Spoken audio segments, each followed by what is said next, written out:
All right. Make some noise if you need to. It's okay. I can't do it. This is too high. Hello, 124. It is I, Brian White. I am at a bus station waiting for a bus to go to Busan from Seoul.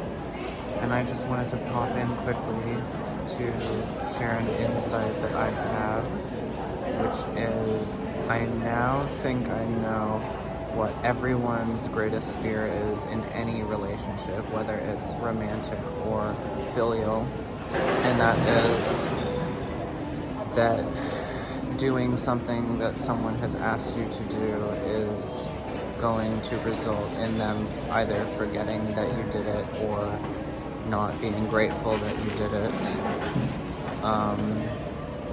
or them claiming that they did it.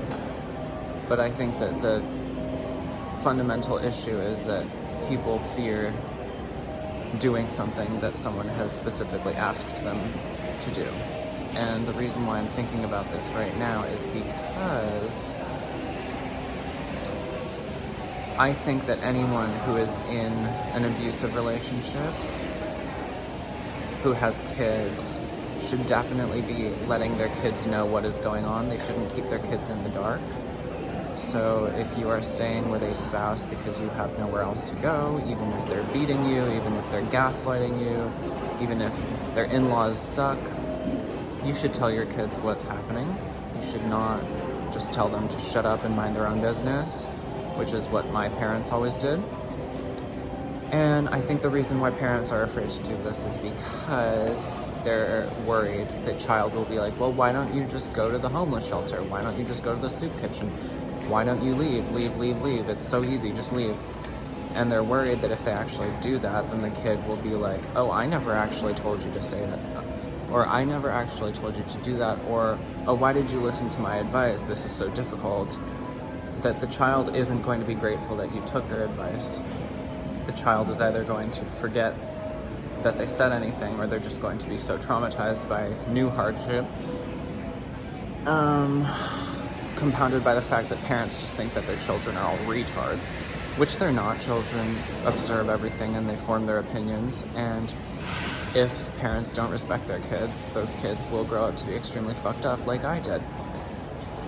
And then in romantic relationships, I think that when a partner or a spouse specifically asks for something done, or for anything really, the other partner or spouse is worried that it's not going to fix the relationship, it's not going to change the direction of the relationship, it might just make things worse. So that was just a quick little insight that I have. People don't want to hear what other people want from them. Full stop.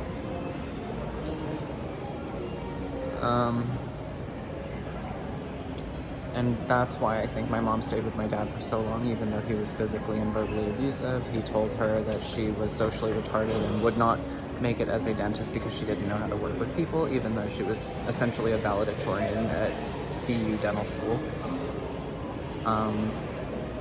And he was physically violent towards her 3 times in their relationship. Once before either my sister and I were born, once between our births, and once when I was 3 or 4. And she stayed because I guess her parents were a pain in the ass too, and they probably didn't have the healthiest relationship themselves, and my dad was her only out, and they never explained anything to us, they never apologized, they never thanked us for understanding or putting up with their shit. And yeah, I really hate them. I hate them both. And I'm really angry right now. And I wish I was not here, but I'm just going to make the most of it.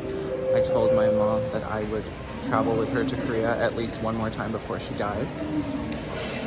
And I know that not being extremely grateful the entire time kind of sullies the experience, but I just have to be real. So this is me being real, and now my left arm really hurts, so I'm gonna go. Bye bye.